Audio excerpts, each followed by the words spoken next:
Hi, welcome, and thanks for listening.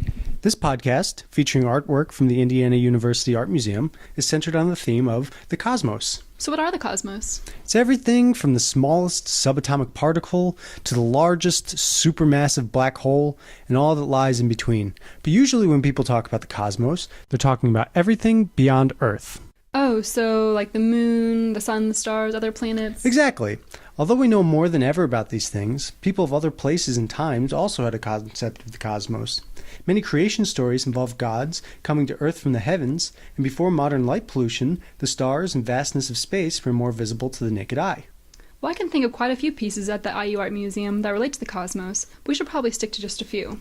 Let's look at 4 examples for similarities and differences in the conception of the cosmos across cultures and time. Okay, what do you want to start with? Let's start with the staff or Esoo from Nigeria. That's on the 3rd floor gallery. This sculpture was made by the Yoruba people for the god Esoo, likely before the 1930s. It's made primarily of wood with pieces of leather, cowrie shells, brass, bones, and iron. The god Esoo is one of over 400 Yoruba land gods who descended from the heavens to the earth at the beginning of time, but he was one of the most favored. Esoo is able to speak every language, so he's a go-between when humans make offerings to the gods. People also make offerings to Esoo so he will pass on their messages to other gods, fearing that if they don't, he will relay the wrong message. As a trickster god, Esoo is meant to eliminate complacency by being both a creative and destructive force. One story says he even persuaded the sun and the moon to switch places. It's here that we get a peek into the Yoruba conception of the cosmos. In this story, the cosmos are subject to the influence or trickery of the gods, just as humans are. How are humans supposed to have control over their lives when even the sun and moon can be rearranged? It's clear that Esoo is very powerful, which is why this statue was made to please him. The Maya who lived in the first millennium of the current era were also very interested in the cosmos. They studied the stars very closely and were able to make incredible predictions about future astronomical events. Hey, do you remember when there were all those doomsday predictions about the end of the world coinciding with the end of the Mayan calendar? Well, yes, but this straight pendant depicting the sun-eyed lord is all about life and power.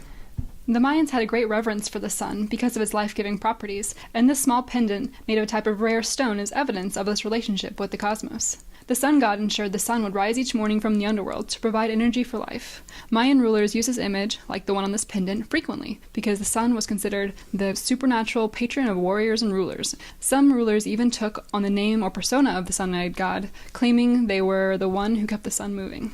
So clearly taking on the powers of the sun god meant that the Mayan rulers wanted control over living things on a very fundamental level.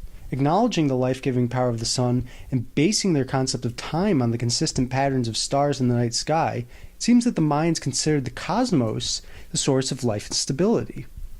The third piece we've selected on the theme of the cosmos is a chest ornament from Easter Island called the Rey Moreau. It's made mostly of wood but has details like the eyes, finished with obsidian and bone.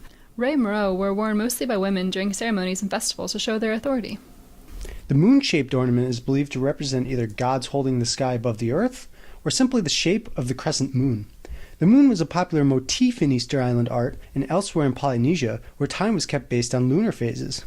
The moon was believed to be the counterweight to the sun. Taken together, they would work to create harmony. The crescent shape was also used on Easter Island to promote fertility.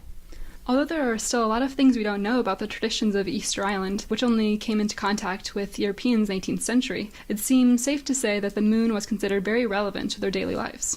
Our final piece for this podcast is American artist Joseph Cornell's mixed media sculpture titled Spirit Level. Made in 1969, near the end of the artist's life, this box, as his sculptures were called, evokes the cosmos as clearly for us as the other objects may have done for the cultures that produced them.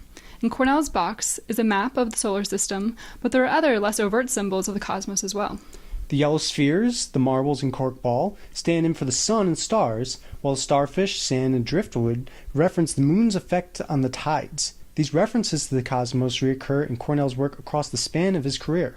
As Cornell scholar Linda Roscoe-Hartigan explains, quote, Cornell's interest in the celestial navigation works as a metaphor for grappling with the unknown and the spiritual. By putting a pane of glass between the viewer and his representations of the cosmos, Cornell communicates the tension of distance and intimacy that he felt with the cosmos, which for him had a spiritual component.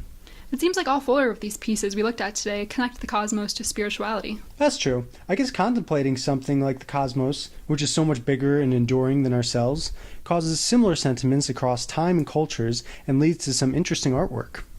Well, that's all we have time for. We hope you enjoyed learning about the different cultures and how they used art to connect to the cosmos. You can see the pieces we discussed and others at the IU Art Museum, which is open Tuesday through Sunday from 10 a.m. to 5 p.m. Have a stellar day.